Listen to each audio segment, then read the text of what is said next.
Bonsoir à toutes et à tous. Bienvenue sur notre plateau. Il est 19h30 et quelques poussières de temps à Abidjan, Côte d'Ivoire, où vont se dérouler des élections dans 48 heures, alors que la campagne électorale s'achève dans quelques heures.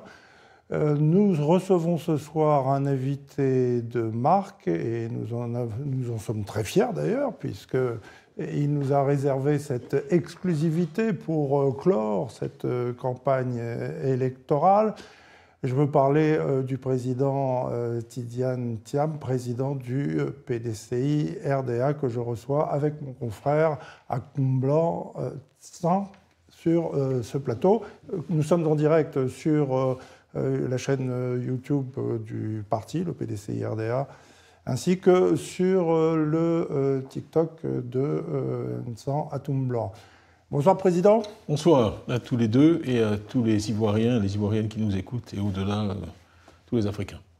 Bonsoir, Nsan. Bonsoir Norbert et bonsoir à tous nos téléspectateurs, je le dirais, parce qu'on nous voit, voilà, tous nos téléspectateurs sur la page PDCI TV sur YouTube et sur ma page TikTok comme ça, à tout blanc.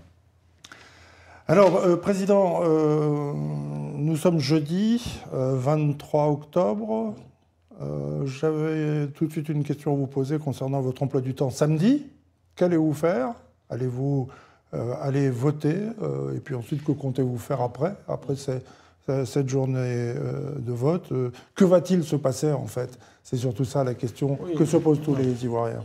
Encore une fois, merci de me recevoir. Samedi est une journée importante, c'est une date historique qui devrait être celle d'une élection présidentielle que j'aurais souhaité inclusive, apaisée et vraiment démocratique, et qui malheureusement va se dérouler dans des conditions non optimales, avec des candidats majeurs écartés du scrutin. En fait, quand vous regardez les chiffres, les candidats qui sont écartés représentent à peu près la moitié, 52% précisément, des Ivoiriens. Donc 50% des Ivoiriens sont privés du choix qu'ils auraient voulu exprimer dans ce scrutin. C'est difficile dans ces conditions de penser que le scrutin va bien se passer, et je le regrette. Vous craignez que le scrutin se passe mal, là? Non, en fait, le problème de fond qui dépasse celui du 25, c'est, je dis, empêcher une partie importante de l'opinion de la population ivoirienne d'exercer librement son choix, ce qui est l'objectif d'une élection présidentielle. Et je dois dire que le spectacle auquel on a assisté ces derniers jours m'attriste profondément. Je veux avoir un mot et une pensée toute particulière pour tous ceux qui sont allés manifester. Manifester est un droit garanti par toutes les conventions internationales. C'est un droit fondamental de l'homme. Ils ont exercé tout simplement un droit fondamental au péril de leur vie. Beaucoup d'entre eux ont été battus, d'autres ont été arrêtés, sont aujourd'hui en prison à l'heure où nous parlons, d'autres encore ont été condamnés à des peines assez sévères. Ça m'attriste et je tiens à saluer malheureusement aussi, à m'incliner devant la mémoire de ceux qui nous ont quittés. Il y a eu des décès, que ce soit du côté des manifestants ou des forces de l'ordre, et je le regrette. Ce n'est pas la Côte d'Ivoire telle que je l'imagine et telle que je la souhaite. Alors, mais comment avez-vous vécu cette fin de campagne? Ça a été quand même très mouvementé, y compris à Paris, d'où vous étiez, d'où vous la suiviez. Oui, non, nous suivons les événements. Écoutez, je suis en contact quasi permanent avec Abidjan. D'ailleurs, je salue, je crois que nous sommes sur PDCI TV, je peux dire un mot pour mes militants, parce qu'ils me manquent depuis ici. Je les salue, je les remercie pour leur engagement et au service de la démocratie dans notre pays. Parce que je crois que nous pouvons avoir en Afrique et en Côte d'Ivoire un modèle de démocratie. Je pense que la société ivoirienne est suffisamment évoluée, suffisamment sophistiquée pour vraiment fonctionner de façon démocratique. Et quand je vois ce qui se passe actuellement, je dis que la Côte d'Ivoire à la fois mérite mieux que ça et vaut mieux que ça.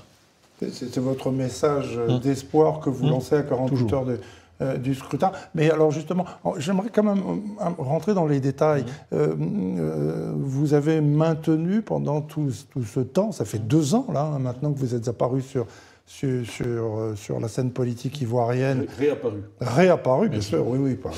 vous avez tout à fait raison de me corriger, mais réapparu de quelle manière? En étant élu président du PDCI à la quasi-unanimité des voix.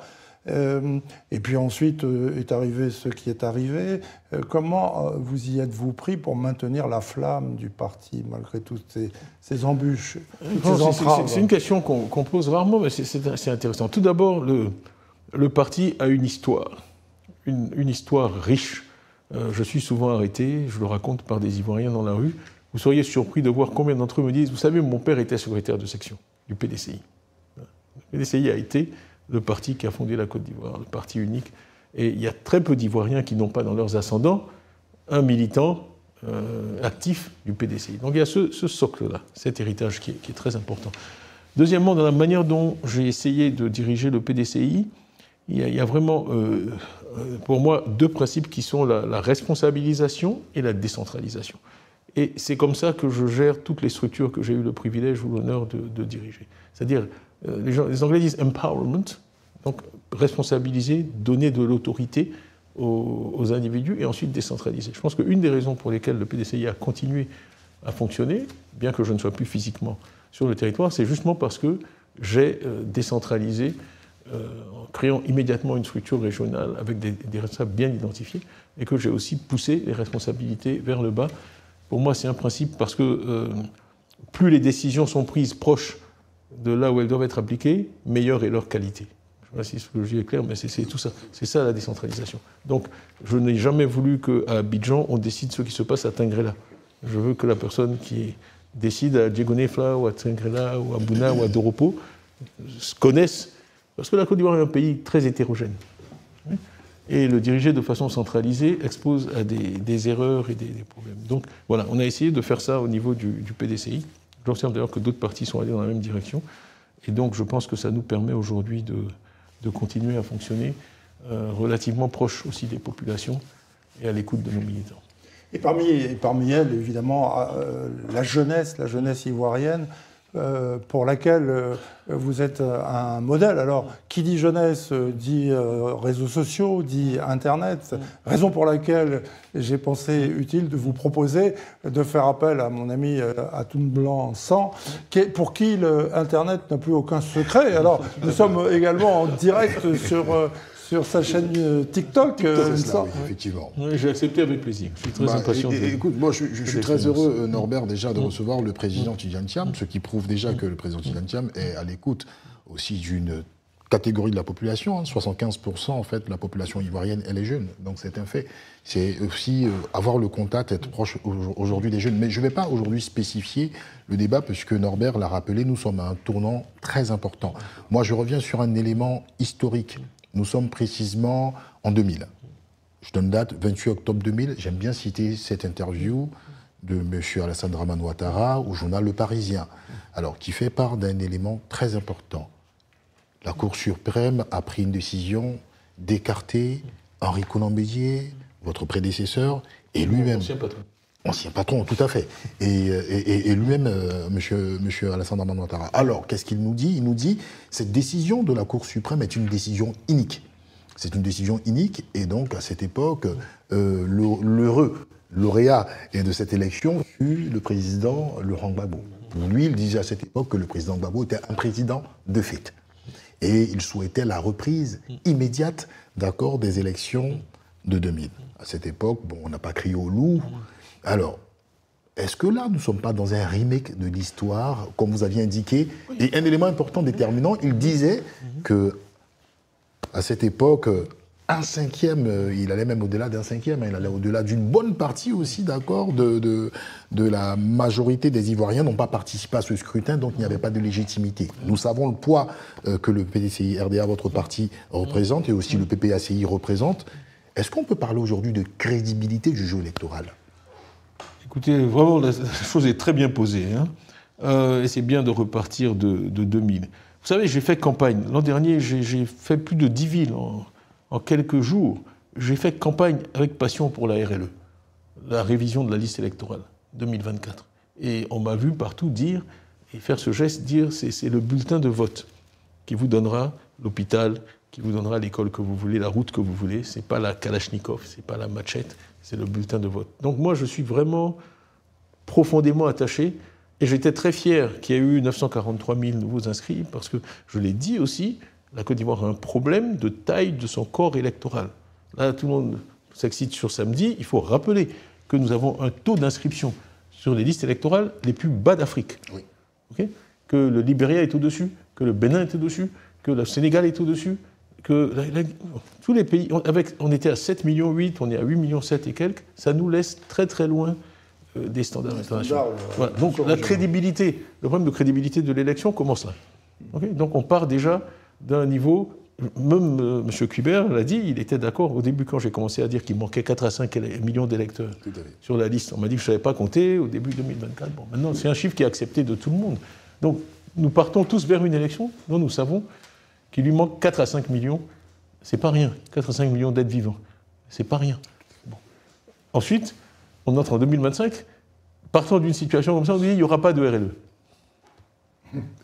Donc, non seulement nous savons que nous n'avons pas suffisamment d'électeurs, mais on refuse, alors qu'on en a les moyens, et que le budget pour cela a été voté, 27 milliards. Oui, on refuse d'organiser une RLE sous des prétextes divers et fallacieux. RLE qui a eu lieu en juin-juillet 2015, avant l'élection présidentielle. Oui, 2015 aussi. Oui, j'ai vérifié tout à l'heure. 2015, et en 2020 aussi, juin-juillet, ça a été fait. On est l'élection en octobre, on n'aura pas le temps.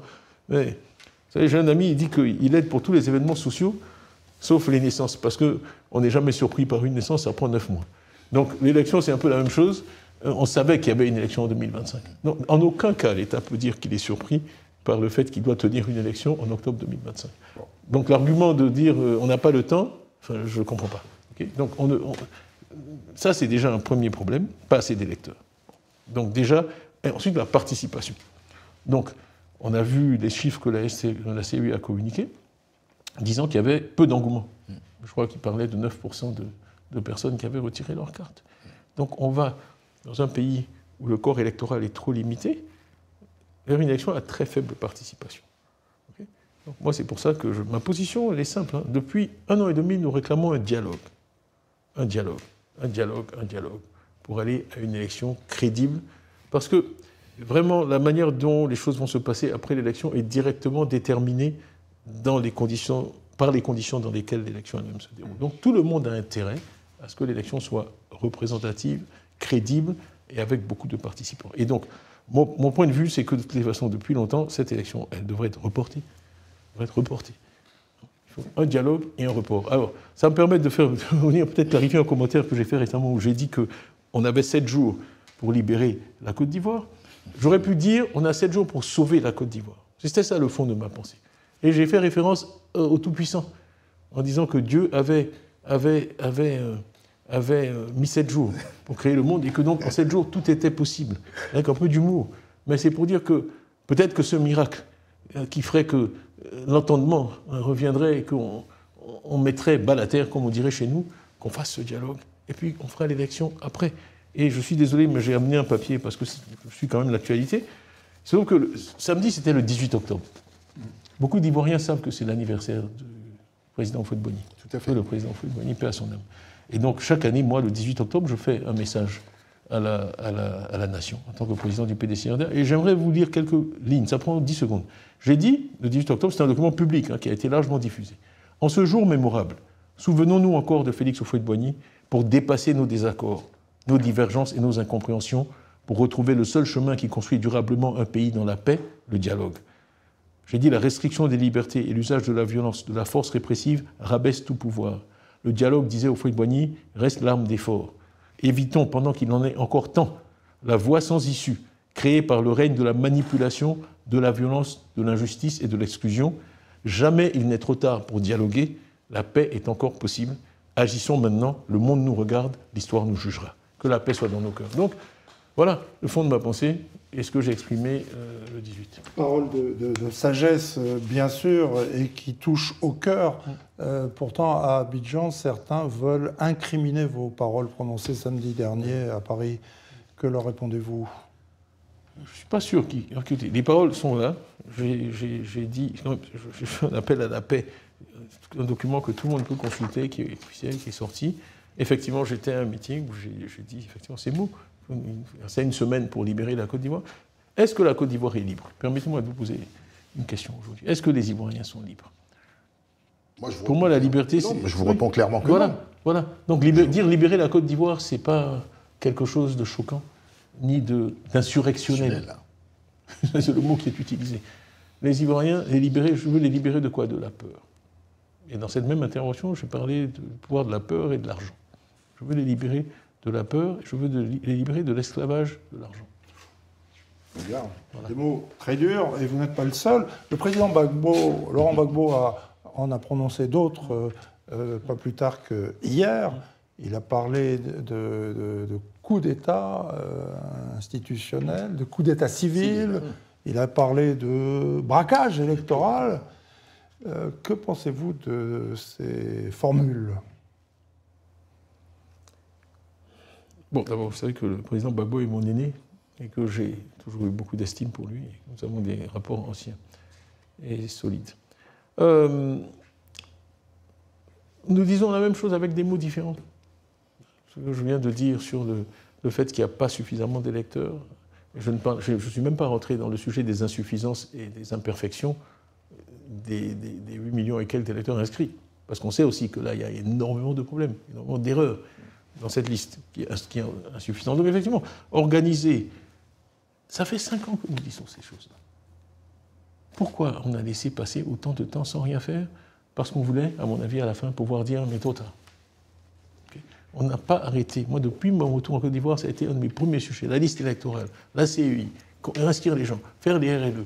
On s'est organisé d'ailleurs pour la RLE. Les 943 000, ce qui est un record, ça n'est pas arrivé tout seul. On s'est organisé au niveau du PDCI sur l'ensemble du territoire pour avoir les certificats de nationalité, pour s'assurer que les audiences foraines, tout ça aurait lieu et que les gens... On a vraiment beaucoup travaillé dans ce but.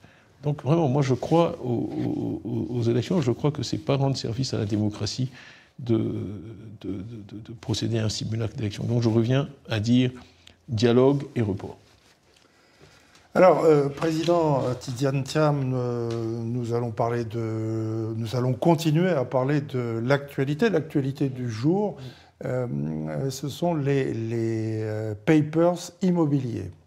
Nous avons appris en fin de matinée qu'un portail Internet publiait des documents concernant la famille Ouattara, laquelle posséderait, selon ces documents, 124 propriétés en France, à Paris, mais aussi à Neuilly, à Cannes, et j'en passe. Avez-vous vu ces documents? Qu'en pensez-vous? Comment réagissez-vous à ces publications? Je crois qu'il faut que chacun soit dans son rôle. Il me semble qu'il y a beaucoup d'informations qui ont été mises dans le domaine public. C'est à vous, les journalistes d'investigation maintenant, d'analyser ces documents et de nous dire ce qu'il faut en penser. Voilà. Maintenant, si je prends du recul, il semble qu'il y a un portefeuille immobilier de taille très importante qui a été identifié. Il faut d'abord vérifier que ces informations sont correctes. Donc c'est vrai qu'il est beaucoup trop tôt pour moi, en tant que responsable, pour faire des commentaires là-dessus, vérifier que les informations sont correctes, et ensuite comprendre un peu comment tout ça a pu se constituer. Oui, enfin, juste une petite précision quand même, parce que avant de te passer la parole, les documents qui sont publiés par ces papers immobiliers montrent notamment un document qu'on va peut-être apercevoir, le facsimilé d'un acte notarié qui aurait été passé devant notaire à Abidjan le 4 août 2011, la constitution d'une société civile immobilière du nom de Victor.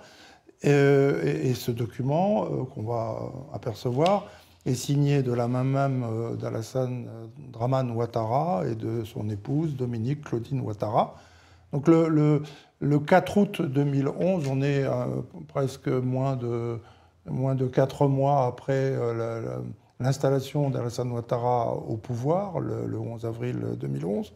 Donc cette proximité des dates, si elle se confirmait, qu'est-ce qu'elle vous inspirerait? Vous venez à répéter ce que je viens de dire. C'est à vous de faire votre travail sur toutes ces choses-là.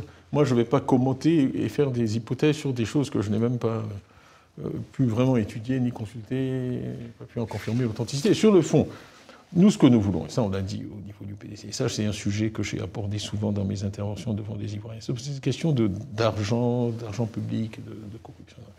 Nous voulons qu'il y ait une bonne gouvernance en Côte d'Ivoire. Malheureusement, c'est un terme qui est galvaudé, parce que beaucoup de gens qui n'avaient que ce terme à la bouche ont fait exactement le contraire. Mais j'explique toujours aux Ivoiriens qu'il y a un modèle, et puis bon, on a voulu, moi j'ai parlé des fonctionnaires milliardaires. J'ai expliqué que je voulais bâtir une économie où il y ait des milliardaires, mais qu'il fallait que ce soit des entrepreneurs. Donc des personnes qui créent de la richesse. Vous voyez, moi, ces sommes-là dont on parle, si elles avaient été investies dans l'économie ivoirienne, elles ne me poseraient pas de problème. Il y avait des milliers d'emplois derrière. Quand je vois ça s'investir dans la pierre à Paris, qui n'en a vraiment pas besoin, je trouve ça dommage. Alors que nous avons un pays, un pays qui a besoin d'investissement. Un pays qui a besoin d'investissement, qui a besoin d'emploi. Le chômage des jeunes est un fléau. Okay, donc, j'ai dit, pas de fonctionnaires milliardaires, des entrepreneurs milliardaires, une économie tirée par le secteur privé. Et ce que j'essaie d'expliquer souvent aux populations, c'est qu'un modèle où quelqu'un, parce qu'il est un grand type ou un grand quelqu'un, il prend 10, puis de temps en temps, il vous donne 1, et j'ai dit dans ces termes, avant que tout ça soit révélé, il prend 1, et puis 9, il met dans un appartement à Paris. Non, ça ne marche pas. Okay, parce qu'en fait, à la fin, vous vous retrouvez sans route. On parle d'écoles, on parle d'élèves qui n'ont pas de prof de maths dans certains collèges depuis la 5e. Ils ont fait la 5e, la 4e, la 3e, sans cours de maths. On va où comme ça? Donc, c'est vraiment ces choses simples-là. Et la bonne gestion des deniers publics, elle s'impose à tous. Oui, je réagis mal quand on nous oppose la loi souvent, parce que la loi, par exemple, dit que chaque parti politique représenté au Parlement a droit à une subvention chaque année. Cette subvention n'est pas un cadeau. Elle est financée par tous les contribuables ivoiriens, parmi lesquels il y a des RHDP, mais aussi des PPACI, des FPI, des PDCI, payent tous leurs impôts. Alors, moi j'entends, il me revient, que des gens disent dans les couloirs du pouvoir, on leur a coupé les vivres. Enfin, c'est pas leur argent. C'est l'argent des Ivoiriens. Nous, PDCI, on n'a pas reçu un centime cette année. L'an dernier, on a reçu une partie seulement de ce qu'on devait recevoir, et le 20 décembre. Donc on a fonctionné toute l'année avec les efforts de dirigeants du parti, dont je suis, et cette année aussi. Alors, comment on peut bâtir une démocratie quand de façon aussi cynique et délibérée, on refuse de verser à des partis leur dû? Voilà les vrais problèmes. Quand on refuse on nous parle de l'article 39 du Code électoral, mais on refuse de respecter l'article 6 qui arrive avant, qui dit qu'il faut faire une révision de la liste électorale chaque année. Donc oui, il y a des incohérences. Il y a une chose, moi, j'aime beaucoup notre peuple et les Ivoiriens. Les Ivoiriens, ils ont du bon sens et ils sont très intelligents. Alors, on m'a reproché d'avoir dit qu'il ne faut pas prendre les Ivoiriens pour des idiots. Ben, je le répète ce soir, il ne faut pas prendre les Ivoiriens pour des idiots. On ne peut pas dire la loi quand ça m'arrange, pas la loi quand ça m'arrange. Ça, c'est prendre les Ivoiriens pour des idiots. Monsieur le Président Tidjane Thiam, je vais rebondir sur le document présenté par Robert et Norbert, autant pour moi. Alors, et je peux vous comprendre sur effectivement la source, l'authenticité, voilà, de cette fuite concernant le PPR immobilier. Mais là, vous venez de nous faire cas de quelque chose de très ahurissant. Le manque de financement des partis, qui pourtant fait partie normalement, d'accord, des lois. Mais il y a aussi un cadre assez éthique et moral dans cette situation. Au-delà de ce scandale, qui peut-être par la suite, si vous avez confirmation de tous ces éléments, vous pourrez aisément vous prononcer. Il y a un élément qui est quand même important, la déclaration, d'accord, du patrimoine des hommes d'État. C'est un élément qui est très important parce que vous parlez de développement. Et il faut de l'éthique pour évoquer le développement. Mais avec ces éléments dont nous savons qu'il y a des lois, ils ont légiféré, il y a eu un décret aussi en 2020. En ce qui concerne ces éléments, vous, M. Tidjane Thiam, nous ne sommes pas en campagne, mais qu'est-ce que cela vous dit? C'est pas scandaleux de voir qu'il y a le manque de transparence sur cela dans un pays comme la Côte d'Ivoire? Je ne sais pas, parce que je ne sais pas, à ma connaissance, qu'il n'y a pas de publicité de ces déclarations. Donc je ne sais pas si, dans le cas d'espèce, la déclaration a été bien faite ou conforme ou pas. Ça, la déclaration de patrimoine, vous voulez dire? Oui. Normalement, la déclaration de patrimoine, elle doit être publique. Non, pas en Côte d'Ivoire. Non, pas en Côte d'Ivoire. Je disais, normalement, absolument. la déclaration de patrimoine, elle ne l'est pas. Oui, vous avez Oui. par exemple un pays comme la France. Non, voilà. je suis d'accord. Voilà, mais vous, d'accord. M. Tidjane Thiam, est-ce que ça vous gênerait, par exemple, que la déclaration de patrimoine soit publique en Côte d'Ivoire? Alors, pas du tout. Okay. Pas du tout. De toute façon, on peut trouver beaucoup d'éléments, en tout cas sur mon patrimoine, en faisant un peu de recherche. C'est pas très compliqué. Quand un commentateur disait que je ne payais pas d'impôts, mes impôts, j'ai dû lui rappeler que toutes mes rémunérations depuis 2007 sont publiques. Quand vous êtes administrateur, dirigeant d'un groupe listé, enfin, c'est-à-dire qui est à la bourse, oui. côté à la bourse, jusqu'au dernier centime. Tout ce que j'ai gagné depuis 2007 est publié jusqu'au dernier centime. Donc, vraiment, penser que dans cette position-là, je peux frauder les impôts, c'est juste une vue de l'esprit. Donc oui, il faut aller vers ce niveau de transparence qui existe dans beaucoup de pays. Norbert, tu permets juste un dernier point. Est-ce qu'il serait, par exemple, M. Tidjane Thiam, parce que nous parlons d'un contexte électoral, Norbert, mais nous savons que M. Tidjane Thiam est un combattant, il rassure les militants du PDCI-RDA, parce que nous sommes dans une bataille, hein, effectivement, pour tous ceux qui... J'aurais préféré qu'on ne soit pas dans une bataille. Oui, mais c'est le cas, et le fait de dire que nous sommes dans une bataille n'est pas pénalement... Non, c'est vrai, mais ça devrait pas être le cas. Voilà, mais je veux dire, est-ce que M. Tidjane Thiam, dans un coin de son esprit, se dit, il faut que ces choses-là changent véritablement? Absolument. Pourquoi je suis là, moi? Franchement... Le problème, c'est que quand vous faites de la politique, il y a beaucoup de travail à faire pour essayer de redorer un peu le blason des hommes politiques. Moi, ce que j'ai vu, en tout cas, une des choses qui me font plaisir, c'est quand je vois 75 000 nouveaux adhérents au PDCI. Hier, j'étais dans la rue, je fais une petite marche tous les jours pour rester en bonne forme physique pendant laquelle je fais mes appels, je travaille.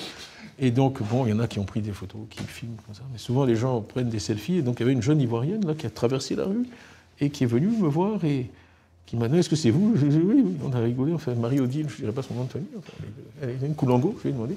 On a parlé. Et donc, elle m'a dit qu'elle voulait adhérer au PDCI. Elle m'a dit « Je viens parce que vous êtes là. » Et je lui ai demandé son email. Et je crois qu'elle a été surprise. Parce que quand je suis rentré chez moi, j'ai fait un email à Alexis Nguessan et je l'ai mise en copie, qui s'occupe de IPDCI et des adhérents. Non, un adhérent de plus. Moi, je les prends tous, okay, tous les jours. Je suis un sergent recruteur. Mais on a eu 75 000 adhérents comme ça, depuis que je suis arrivé. Là, je suis fier de ça. Ce sont des jeunes, c'est vraiment intéresser les jeunes à la vie du pays. C'est un des éléments clés de la construction d'une démocratie.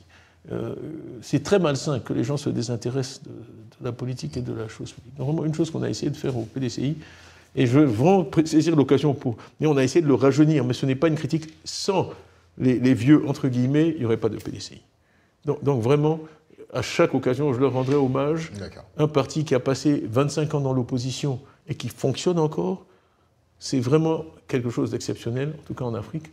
Et je ne cesserai jamais de rendre hommage à tous ceux qui ont tenu le parti pendant tout ce temps. Et maintenant, on apporte du sang neuf pour aller de l'avant. Alors, si tu m'y autorises, nous avons bien compris que le président Tidjane Thiam attendait d'en savoir davantage sur l'affaire des papers immobiliers pour s'exprimer, et ça c'est très compréhensible. Mais bon, les journalistes que nous sommes ne pourront pas lâcher l'affaire aussi facilement. Et donc, on va essayer autre chose. Parce que, Président Tidjane Thiam, vous avez été aussi un très grand banquier. Moi, j'aimerais bien savoir, quand je vois des scandales comme cela, et ce n'est pas une découverte pour moi que cette furibonde envie d'immobilier de luxe ou de chaussures rutilantes achetées hors de prix sur les Champs-Élysées.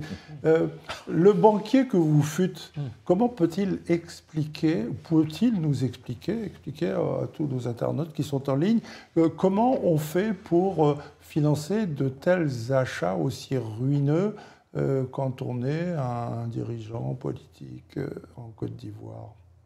Est-ce que c'est possible? Je suis incapable de répondre à cette question. Parce qu'il n'y a pas de réponse. Parce que moi, j'ai été banquier, je n'ai pas été dirigeant politique à ce niveau. Donc je ne sais pas comment ça peut se faire. Donc je comprends que c'est impossible. Ah, pas du tout. J'ai dit je suis incapable de répondre à cette question. Non, je ne veux pas rendre votre tâche difficile. Comme vous savez, je sais que j'ai 65 ans, mais bon, 63 ans, moi j'avance. Non, c'est 2025, ça se télescope dans ma tête. 63 ans seulement cette année.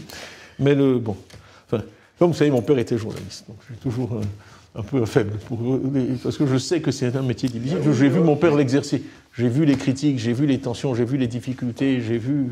Parfois, le président Fouet-Boigny l'appeler, l'engueuler, enfin, lui dire des choses très agréables. C'est un métier difficile. Norbert, si tu permets, une Côte d'Ivoire future, puisque le président, M. Tidjane Thiam, ne souhaite pas se prononcer sur ces éléments en tant que banquier.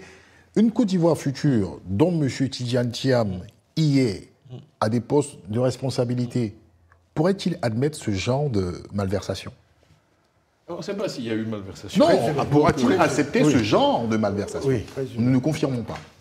En tout cas, moi je pense qu'en tant que président, c'est mon ambition, c'est mon désir, c'est mon aspiration, et je pense que beaucoup d'Ivoiriens me soutiennent dans ce projet.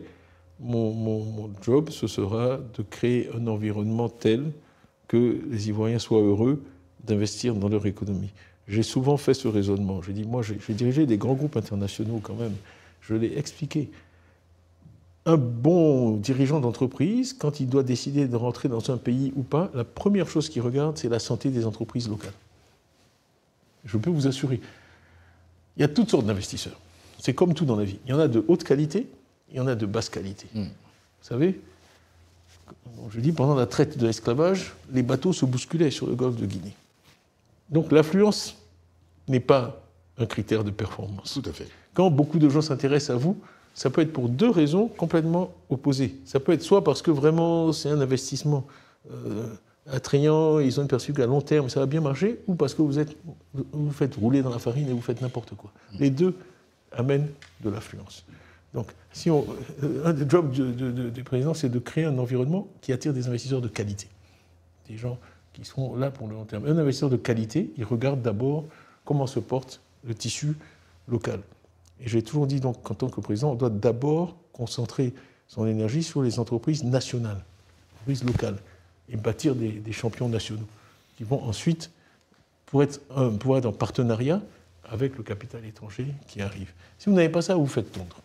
Le capitalisme est impitoyable. Vous pensez qu'Alassane Ouattara ne le savait pas et n'a pas essayé? Je ne sais pas. Moi, je parle de mon expérience.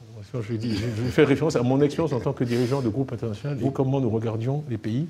Et j'ai décidé de rentrer dans certains pays et pas dans d'autres. J'ai mis d'ailleurs 3 ans chez Prudential à convaincre Prudential d'aller en Afrique. Donc moi, j'étais un Africain président d'un groupe qui n'avait aucune activité en Afrique, qui ne voulait pas y aller. Okay. Donc on a commencé par Prudential Ghana. J'ai souri l'autre fois quand je regardais à Cannes, parce que Prudential Africa faisait des publicités. Bon, c'est moi qui étais quand même à l'origine de ça. Et il y a eu beaucoup de discussions sur ce thème, et ce n'était pas facile de convaincre le conseil d'administration d'aller dans ce pays. On a commencé au Ghana, et puis ensuite au Kenya. Mais bon. Président Tidjane Thiam, aujourd'hui, nous savons que pas mal de jeunes en Côte d'Ivoire sont opposés à ce 4e mandat. Ces jeunes-là, aujourd'hui, font l'objet de violences de la part, malheureusement, de nos forces de l'ordre. Ce n'est pas moi qui le dis, ce sont les rapports d'Amnesty International. Nous sommes malheureusement aujourd'hui, si j'ai bonne mémoire, à notre 6e victime. En perte de vies humaines, Yamoussoukro, il y a eu 2 victimes. Et les populations de Yamoussoukro et les localités ivoiriennes, effectivement, oui, bien sûr, à qui on rend hommage. On regrette. Voilà, le sous-lieutenant à Beauville, précisément, Dagnogo. Effectivement. Mais nous constatons qu'au niveau des manifestants, nous déplorons, c'est pas macabre de compter les victimes, c'est un droit fondamental, l'article 20 de la Constitution ivoirienne. Alors... J'ai sorti mon téléphone, je voulais relire ce qu'a dit Amnesty International. Le recours à des interdictions générales des manifestations constitue un échec flagrant des autorités ivoiriennes à respecter le droit à la liberté de réunion pacifique. De telles interdictions générales sont présumées disproportionnées et violent les dispositions du pacte international relatif aux droits civils et politiques et de la charte africaine des droits de l'homme et des peuples, tous deux ratifiés par la Côte d'Ivoire. Juste un autre paragraphe.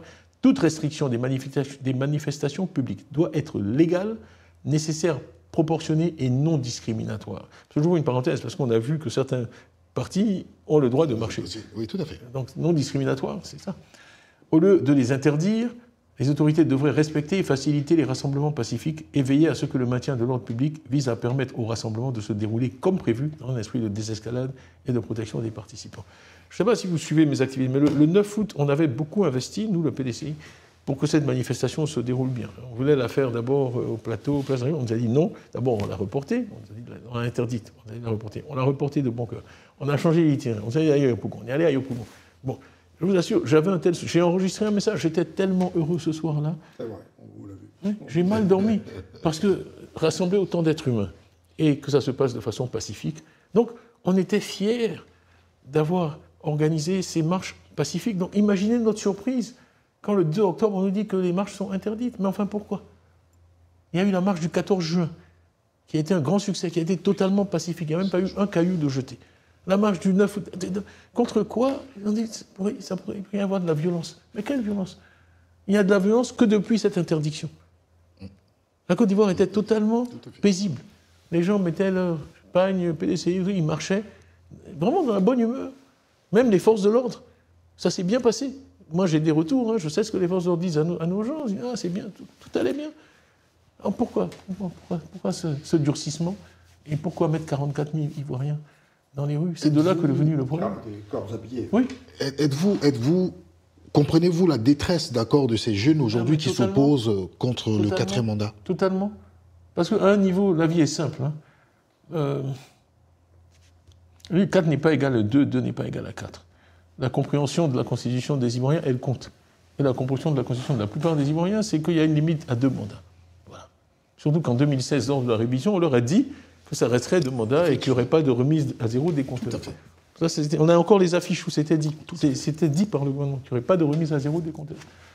Quand, quelques années après, on se contredit et qu'on dit qu'il y a remise à zéro, mais les gens sont déboussolés, les gens sont perdus et puis ils ne comprennent pas. Donc on n'est pas arrivé à les convaincre, en tout cas, de la justesse de cette position. Et donc ils l'expriment en manifestant. Il y a un dernier point, tu permets Norbert.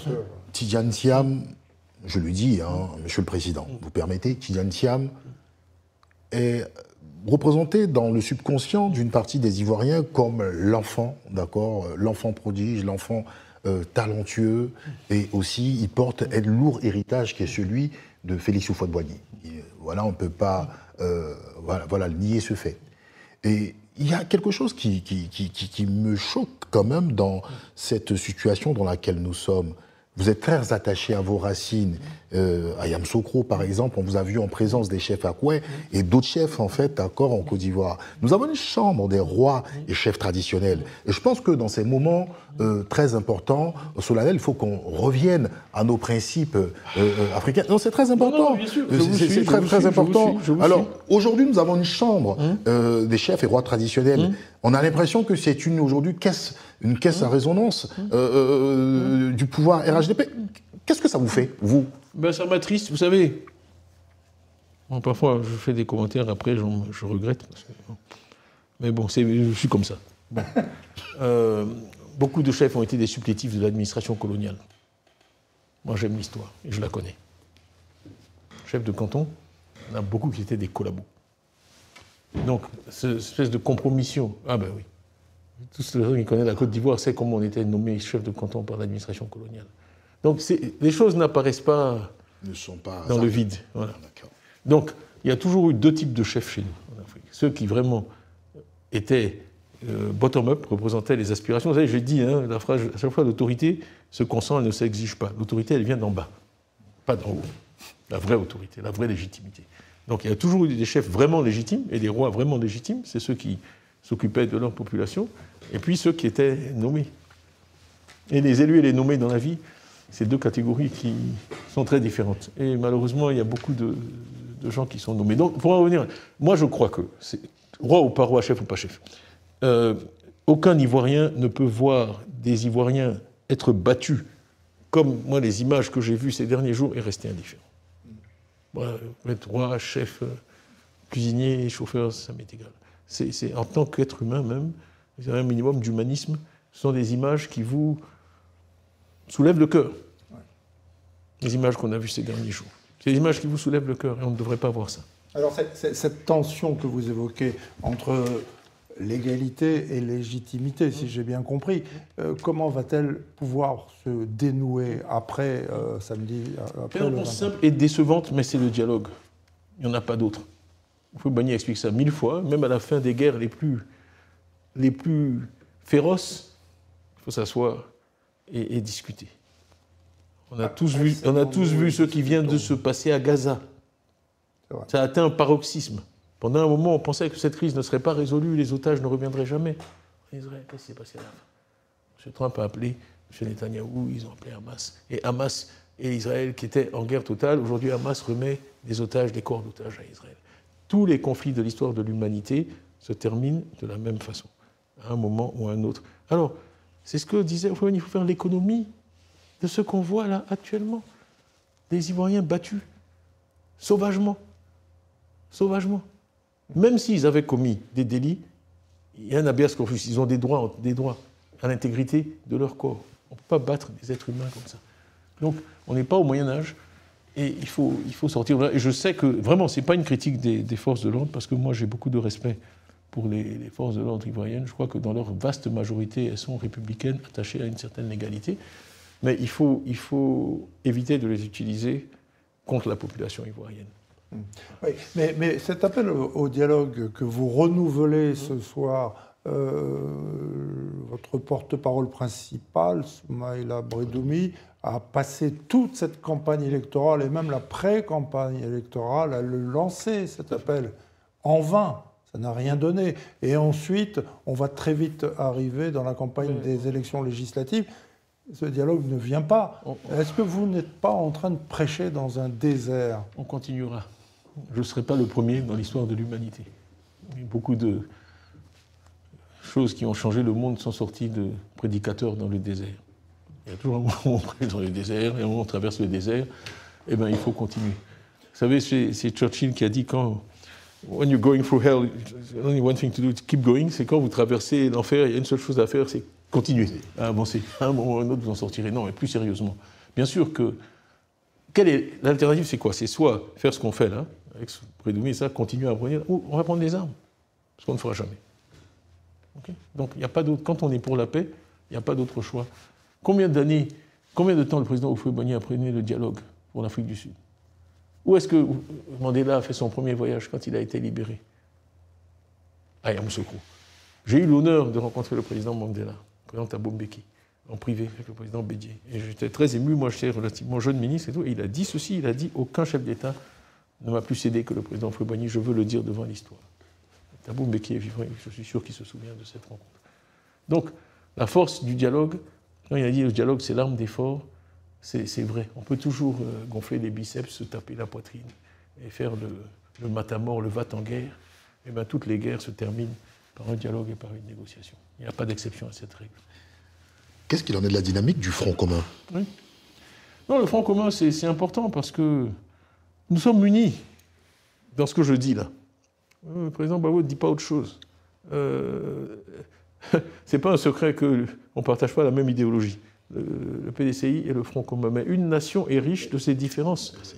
Une nation est riche de ses différences. Et le PPACI, pardon, excusez-moi, c'est le PPACI, mais aussi le FPI et d'autres.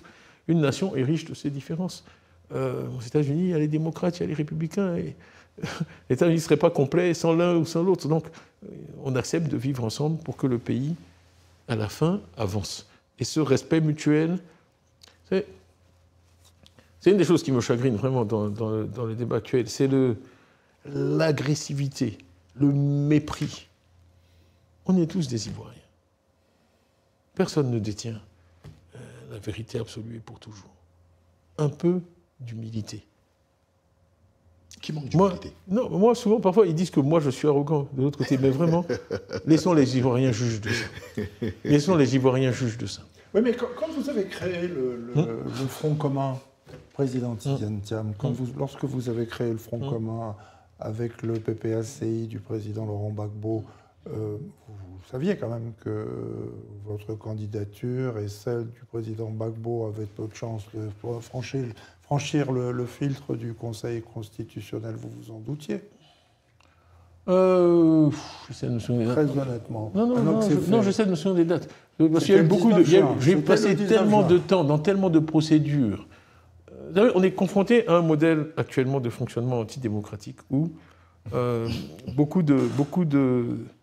on sème la zizanie au sein des partis d'opposition. Vous savez, il y a différents modèles d'autocratie.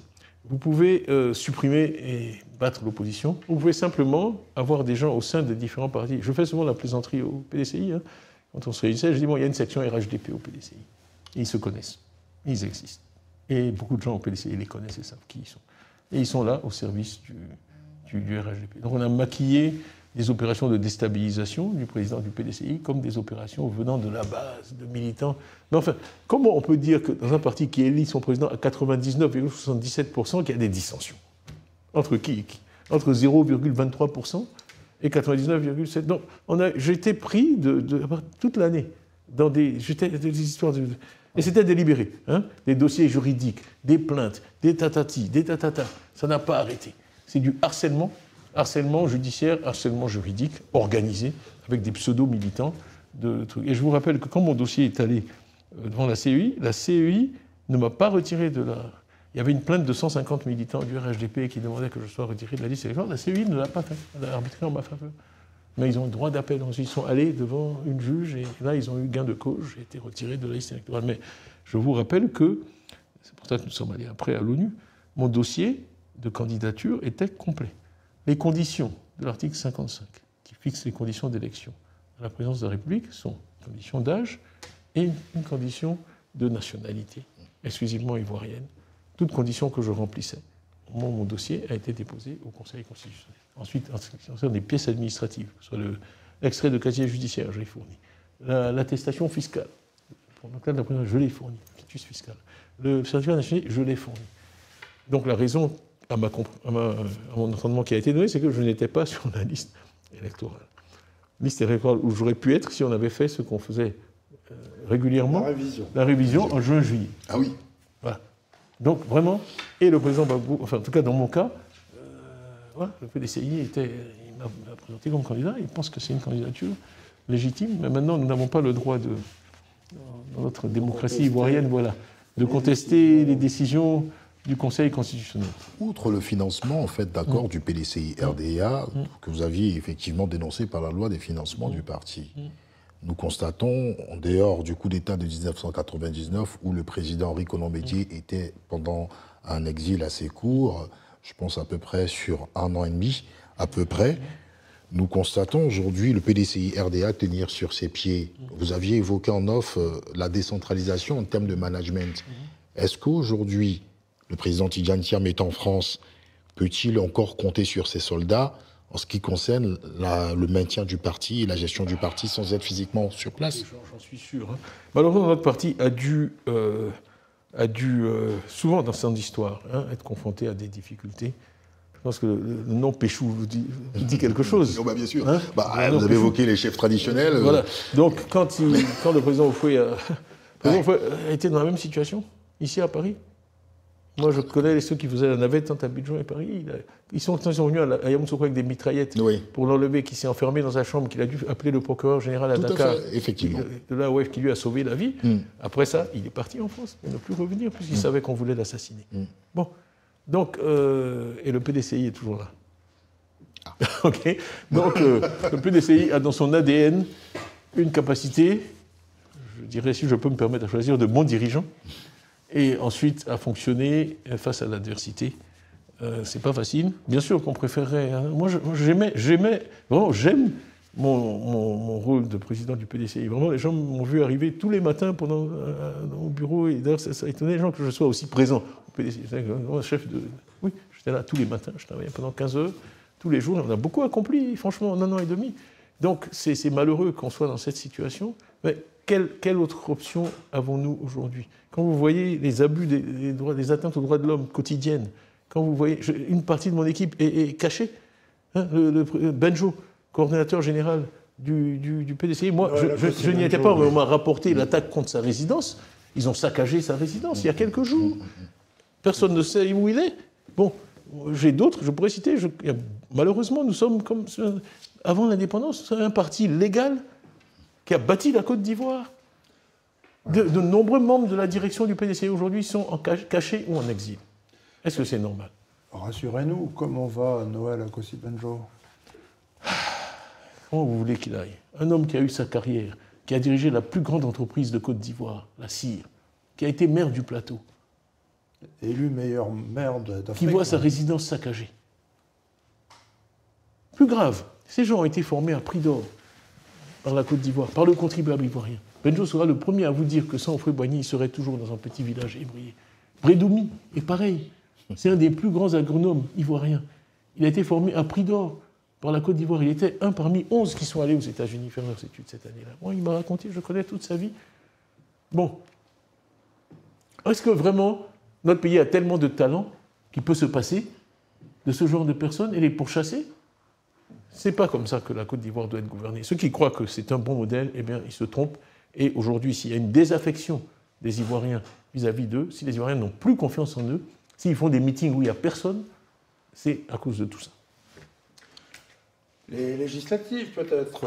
Oh, les législatives, Norbert, j'éviterai pour l'instant. Je vais rester dans le tempo, en fait, d'accord, de l'actualité, si tu le permets. Alors, que dites-vous des personnes qui disent que Tidjane Thiam est un novice en politique et aujourd'hui, il mène le PDCI à la banqueroute? Écoutez, moi, d'abord, chacun a le droit d'avoir son opinion, hein, mais clairement, je ne dirige pas le PDCI tout seul. J'ai expliqué qu'une des choses dans lesquelles je crois beaucoup, c'est le travail en équipe. C'est évident que je n'ai jamais dirigé de parti politique avant aujourd'hui, mais c'est comme ça dans beaucoup de domaines dans la vie. Avant de faire quelque chose que vous n'avez jamais fait, je suis entouré d'une équipe très solide. Mais bien avant, vous aviez fait de la politique. Oui, j'avais fait de la politique aussi avant. Voilà, mais moi, je suis très modeste, très humble. Hein. Et je travaille beaucoup avec les anciens. Il se trouve que j'en connais un certain nombre. Hein, des gens comme Émile Contant-Mouvet, on a été ministres ensemble. Isniamien Grand, on a été ministres ensemble. Il y en a beaucoup qui m'ont connu aussi, jeune. Ils m'ont vu travailler. Ils ont vu avec quel sérieux je travaillais. Et c'est des gens qui ont beaucoup contribué à mon élection et ils me donnent des conseils tous les jours. Personne n'a la science infuse. Personne ne sait tout.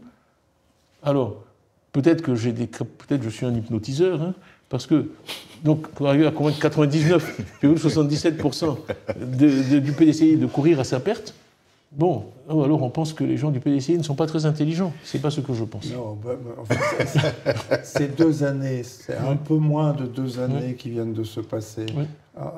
Comment vous ont-elles changé? Non, moi je crois d'abord que franchement, on a obligé le pouvoir à utiliser des artifices tellement gros pour m'éliminer que 78% des Ivoiriens sont contre, dont 66% des électeurs du RHDP.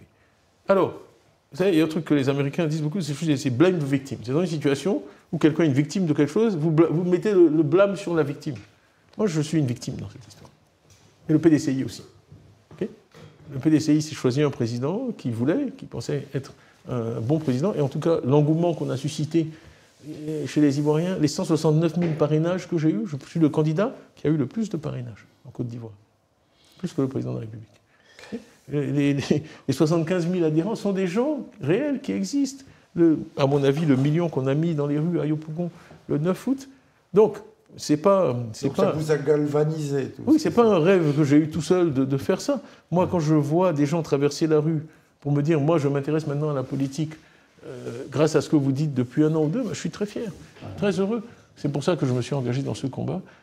Je pense que, honnêtement, après, c'est difficile de... Vous me demandez... D'abord, je vais arrêter, parce qu'il faut demander à d'autres ceux qui pensent de mon action. C'est difficile de s'auto-évaluer. Très difficile. Certains se disent, après tout ce qu'il a subi, peut-être qu'il a envie de... Non, exactement. Non. Dans les bruits de couloir. Voilà, de repartir... Non, mais écoutez, comme je suis un être humain, horizons. Je suis un être humain, évidemment qu'il y a beaucoup de choses qui me déplaisent, mais... je ne vais pas retourner... Bon, vous savez, j'ai écrit un livre récemment, malheureusement il est en anglais, il arrivera en français à un moment. Mais si vous lisez ça, vous saurez que ma vie n'a pas exactement été une promenade de tout repos jusqu'ici. J'ai affronté un certain nombre d'épreuves. Ouais, voilà. Donc vous êtes déterminé pour l'avenir. Absolument. Je vais pas... Alors, cela me rassure, Norbert. Il y a un point qui est très important. Vous aviez évoqué, vous faites référence beaucoup à l'histoire. On va certainement aller dans un élément historique, mais qui est en parallèle avec notre réalité géopolitique. Lors d'une interview, vous avez évoqué le cas, en fait, d'accord, de l'approche avec les pays de la sous-région, l'AES en l'occurrence. Vous êtes inspiré, en tout cas, de la maîtrise et de l'approche géopolitique du président Félix Houphouët-Boigny. Hier, nous avions brillamment écouté le président Laurent Gbagbo, avec le confrère Alain Foka, évoquer aussi cette nécessité de ne pas rompre diplomatiquement les ponts et même économiquement les ponts avec ces pays de l'AES. Tidjane Thiam au pouvoir, que fera-t-il concrètement, d'accord, avec ces pays de l'AES, concrètement? D'abord, il y a nos convictions. Vous savez qu'on a un programme très élaboré. J'en ai parlé souvent, 404 du PDCI, qui ont travaillé pendant 1 an. Je pense qu'on conduise le PDCI à sa perte. On va vraiment vers quelque chose de concret. Et un des premiers thèmes, c'est une Côte d'Ivoire en paix à l'intérieur de ses frontières et en paix avec ses voisins. On en a fait un objectif essentiel. C'est le premier de notre programme. Donc il faut être en paix avec ses voisins. Et ça passe par le dialogue. Ça va revenir comme leitmotiv, mais ça passe par le dialogue. On doit toujours pouvoir parler. On doit toujours pouvoir parler. Même si on est en désaccord, on partage le même espace géographique. Les problèmes de ces pays-là, d'une manière ou d'une autre, deviennent nos problèmes. Et en tout cas, pour ce que j'ai pu voir dans nos analyses, dans nos recherches, les communautés de ces pays-là, aussi bien là où elles se trouvent que celles qui habitent chez nous et qui sont les bienvenus en Côte d'Ivoire, ont beaucoup de sympathie pour le PDCI.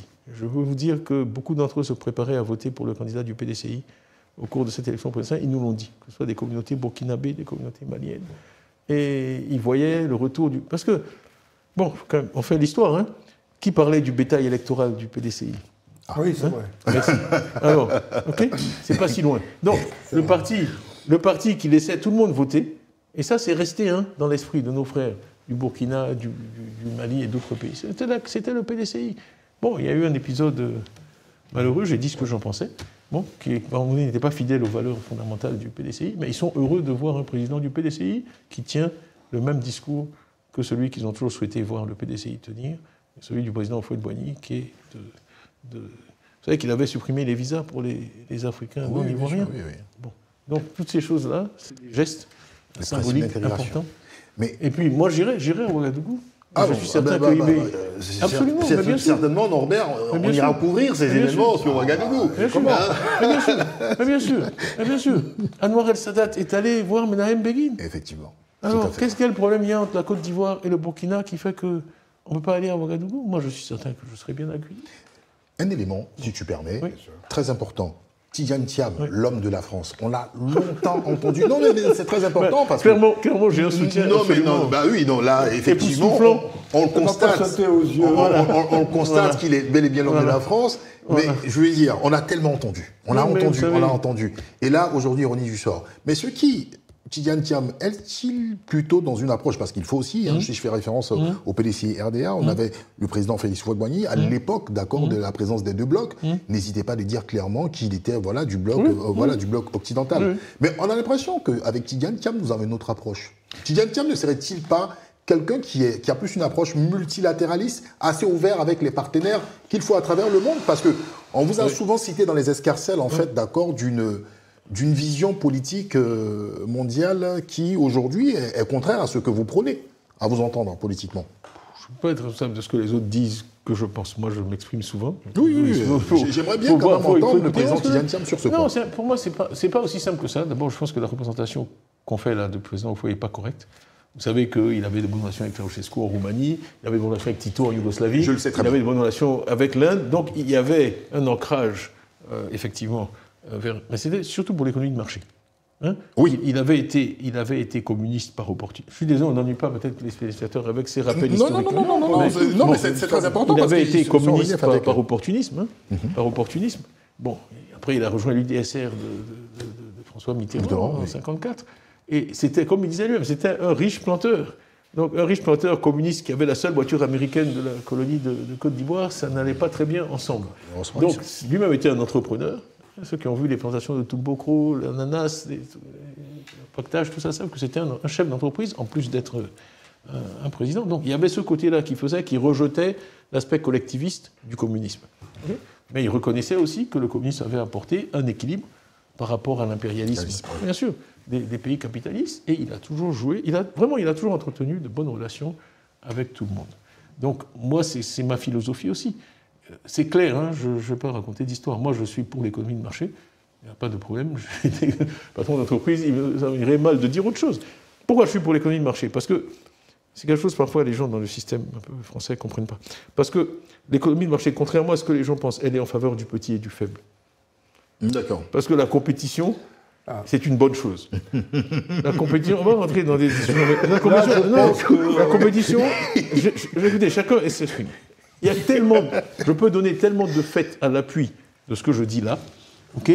Les blocages, les privilèges, les barrières ne profitent qu'aux forts. Okay, oui. Les faibles, ils ont intérêt à ce que les choses soient ouvertes. Okay, la politique agricole commune. On m'a interdit un moment d'aller en Europe parce que je parlais tellement contre la politique agricole commune. Parce que je disais toujours que j'étais prêt à abandonner tous les budgets d'aide à condition que l'Europe ouvre son marché aux produits agricoles africains. D'accord ? Ça, c'est la compétition. Ça, c'est le commerce. Et quand on est faible, je vous assure, il y a beaucoup à gagner à l'élimination des barrières et à l'ouverture des marchés. À condition aussi que ceux qui compétissent aussi aient en fait des parts en fait assez... J'avais fait des calculs qui montraient que si vous calculez ce qu'on perdait comme revenu à cause des protections européennes et puis des produits qui étaient dumpés, à l'époque, la farine européenne arrivait avec des subventions énormes aux grands moulins d'Abidjan, qui fabriquaient du pain, avec lequel notre manioc ne pouvait pas compétir, ce qui créait de la pauvreté dans nos campagnes, de l'exode rural, causé directement par les subventions à la farine européenne. OK ? Et on pouvait calculer tout ça, et je disais qu'on pouvait... Et je ne vais pas rentrer... Mais non, donc moi je suis pour l'économie de marché, et je peux donner plein d'exemples qui montrent pourquoi l'ouverture profite aux pauvres, et crée des opportunités pour les pauvres. Maintenant, après ça, de manière géopolitique, il faut parler à tout le monde, toujours. Il faut toujours parler à tout le monde. Moi, j'ai travaillé beaucoup en Chine, c'est un pays que je connais bien. J'ai dirigé un groupe qui était numéro 2 en Asie, donc avec de très fortes positions à travers toute l'Asie. Je connais tous les dirigeants de tous ces pays-là, et j'ai de bonnes relations avec eux, et ça, c'est quelque chose que j'apporterai. J'ai aussi de très bonnes relations dans le monde arabe, beaucoup de dirigeants là-bas que je connais. J'étais en Israël en juillet, j'ai été très bien reçu, j'ai aussi de très bonnes relations avec tout ce monde-là. Donc vraiment, c'est un équilibre, sans parler des États-Unis. Bon, donc c'est vraiment... la meilleure manière de gérer les intérêts à long terme d'un pays, c'est de n'exclure personne et de parler à tout le monde. Si je dois résumer ma philosophie en une phrase. Philosophie un peu inspirée de Fouad-Boigny. Je vais retenter ma chance sur l'actualité, parce que... C'est pour ça qu'on avait fini, on avait dit... Non, nous y sommes. Nous y sommes, monsieur Vous avez oublié... Ah non, vous avez tenu parole, ça fait 1 heure 1 minute. Voilà. Ça paraît plus long, vous avez posé trop de questions. Mais alors, encore une peut-être d'actualité, les législatives, pardon, mais ça va arriver très très vite. Est-ce que le PDCI-RDA est en danger Le PDCI-RDA ne disparaîtra jamais. Législative ou pas législative, RLE ou pas RLE. Voilà. Bon. C'est un parti fondé pour durer, qui est là depuis 1946. Ce ne sont pas les velléités hégémoniques, transitoires de certains, parce que dans l'histoire, sur la durée, c'est transitoire. D'accord. Qui vont changer la mission du PDCI. Il appréciera. La mission du PDCI. Alors, le PDCI ne disparaîtra pas, le PDCI sera là bien après ma mort, et il continuera à travailler pour le bonheur des Ivoiriens. Ça, c'est un message essentiel que vous livrez aux Ivoiriens qui sont nombreux à nous écouter ce soir, je n'en doute pas, et on sent votre émotion, Président Tidiane Thiam. Avant de laisser la dernière question à Toumblanc, je voulais dire un mot vous faire dire un mot plutôt de votre livre, parce que vous nous en avez parlé tout à l'heure. Non, j'y pense tout simplement parce que hier soir, le président Laurent Gbagbo a dit qu'il allait rendre les clés du parti début 2026 et qu'il allait se consacrer à sa famille et qu'il allait se remettre à écrire. Alors je pense avoir lu tous les livres de Laurent Gbagbo. Le vôtre, j'attends qu'il soit traduit en français pour pouvoir le déguster. J'ai eu beau chercher dans ma bibliothèque, je n'ai pas trouvé de bouquin signé Alassane Dramane Ouattara. Je ne désespère pas. Mais cet appétit pour la chose littéraire, comment s'explique-t-il, vous qui êtes un mathématicien, un polytechnicien, qu'est-ce que vous nous cachez? Écoutez, j'ai eu la chance cet après-midi d'avoir la visite de 3 de mes camarades de terminale. Voilà. Et on a vraiment passé un bon moment. Je ne dirai pas leur nom, mais il y en a un qui a amené son fils, et puis sa belle-fille et son petit-fils, et il m'a demandé d'être le parrain de son petit-fils, donc j'étais très touché. Et ce sont des gens qui me connaissent depuis que j'ai 16-17 ans, donc ils vous auraient dit que moi j'étais un littéraire contrarié. Un littéraire contrarié. Absolument. Tous ceux qui ont fait des études avec moi savent que là où j'étais le meilleur, même à Polytechnique, c'était dans les matières littéraires, le français, le latin, etc. Donc voilà. Donc je suis malheureusement... Bon, c'est un peu... Je connaissais les gauchers contrariés, mais non, moi je suis un littéraire contrarié. Non, je ne voulais pas... Un scientifique littéraire. Oui. Donc j'ai une passion pour vraiment, tous mes professeurs le savaient, pour la littérature. Voilà, je vous dirais en off quelque chose d'autre, je ne vais pas dire d'ici, je vais me tomber dessus, mais j'aime beaucoup les livres, j'aime beaucoup la lecture, je sais que c'est un plaisir quotidien, j'apprends tellement, c'est une école d'humilité. Ouais. Vous voyez des idées, vous dites, mon Dieu. Moi, tous les jours, je retire de nouvelles idées et vraiment de nouveaux enseignements des lectures que j'ai. J'ai passé ce virus à mes enfants et c'est un des plus grands plaisirs. C'est pour ça que l'éducation, quand je parle des 47% d'analphabètes en Côte d'Ivoire, ça me travaille.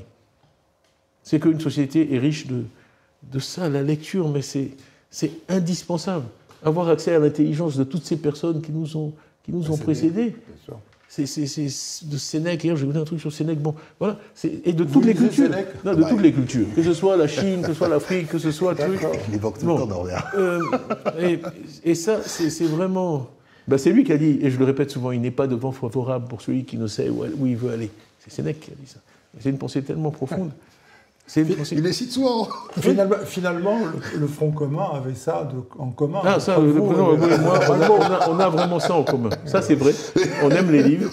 Et vous parliez de la France. Je pense que la France, comme tous les pays, a de grandes forces, certaines faiblesses aussi. Une de ses grandes forces, c'est sa littérature et le goût qu'elle nous a transmis pour les livres. Et ça, je l'assume. Je suis très, très heureux de ça. Ça me permet d'accéder à plein de cultures que je découvre. J'aime beaucoup la littérature africaine, bien sûr, mais aussi asiatique, Moyen-Orient, l'Amérique latine, il y a des auteurs fantastiques. Et c'est vrai que j'adore la littérature américaine parce que les universités américaines sont extraordinaires dans leur apprentissage de l'écriture. Et le professionnalisme qu'ils mettent dans bon, vous voyez, c'est une passion. En tout cas, c'est au moins autant que le foot. Cette année, c'est la littérature hongroise, hein, parce que le prix Nobel de littérature est hongrois. Allez, vrai. Et nous avons promis, de rendre l'antenne au bout d'une heure, donc je te laisse le privilège de l'ultime question. Alors, moi, j'ai été vraiment ravi, d'accord, parce qu'on est quasiment au terme de cette interview. Il y a eu beaucoup de choses qui ont été évoquées pour, en fait, revenir à ce moment-là qui est assez important. Je ne dirais pas l'absence, mais le refus du PDCI-RDA, du Front commun, à cette mascarade électorale. C'est ainsi que le président Laurent Gbagbo a nommé le braquage électoral, le coup d'État civil. Et le président du PDCI a dit on ne s'exprime pas de la même façon, mais nos idées convergent dans ce sens-là. Moi j'aimerais que le président Tidjane Thiam, solennellement, s'adresse aux Ivoiriens, parce que des gens diront que c'est un moment particulier parce qu'il y a un contexte électoral, mais c'est un moment aussi où les lois et la Constitution est piétinée. Je vous remercie, parce que j'étais un peu triste, en fait, du ton léger de notre conversation. On plaisantait, on faisait des plaisanteries, alors qu'il y a des gens qui croupissent en prison. Et je ne veux jamais l'oublier. Bon, c'est vrai que on ne peut pas en parler tout le temps, mais en tout cas, sachez que vraiment, c'est présent dans mon esprit à chaque instant, chaque nuit, chaque moment, j'y pense. J'ai envoyé encore un message à certains de nos prisonniers, là, hier. Donc, un message, je peux le résumer, je l'ai dit, je le crois. J'ai dit, une autre Côte d'Ivoire est possible, et elle sera. Une autre Côte d'Ivoire est possible, et elle sera. Le message que j'ai pour nos compatriotes, c'est qu'il faut garder espoir. Je sais que c'est difficile. Quand on traverse une période comme celle qu'on traverse aujourd'hui. Et M. Navarro, vous m'avez dit, est-ce que vous ne prêchez pas dans le désert? Oui. Le prophète Mohamed, il a commencé avec un esclave noir, Bilal, et un chien. Et aujourd'hui, l'islam. Bon. Je dis souvent, quand je suis allé à Shanghai, la première fois en 1984, je suis allé dans la salle où le Parti communiste de Chine a été fondé, il y avait 6 chaises. Ils étaient 6. Regardez la Chine aujourd'hui. Okay. Donc moi, je crois fondamentalement qu'on peut accomplir.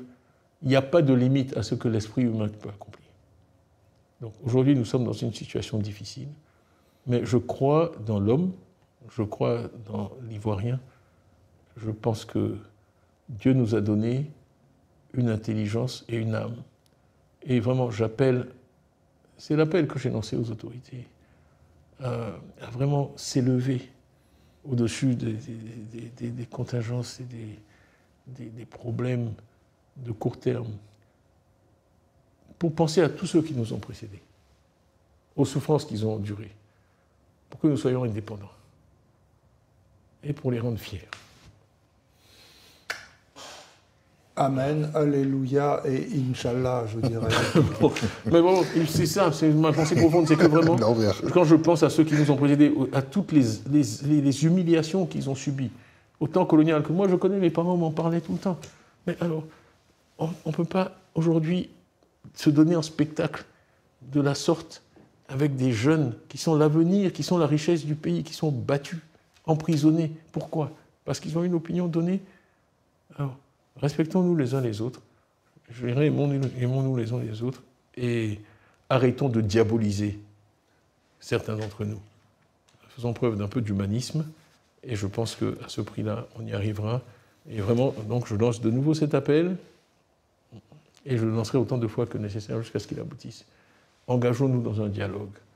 En tant que leader politique, en tant que responsable de la Côte d'Ivoire, engageons-nous dans un dialogue pour sortir de l'impasse actuelle, parce que nous sommes dans une impasse à 2 jours d'une date cruciale pour la Côte d'Ivoire. Voilà ce que j'ai à dire aux Ivoiriens. Je remercie ceux qui m'ont fait l'honneur de m'écouter aujourd'hui. Et je leur dis que je compte sur chacune et chacun d'entre eux. Et de nouveau encore une parole pour ceux qui sont arrêtés ou qui souffrent, en espérant que demain sera meilleur pour nous tous. Merci. Et nous, à Toumblanc et moi, nous vous remercions très chaleureusement, Président Tidiane Thiam. Merci vraiment de nous avoir accordé ces moments très précieux. Merci également à Mélissa, à Ayoub, à Alexis, à Gustave et à tous ceux qui nous ont aidés à organiser et réaliser ce direct. Merci et j'espère à très bientôt. Que Dieu bénisse la Côte d'Ivoire. Merci. Merci.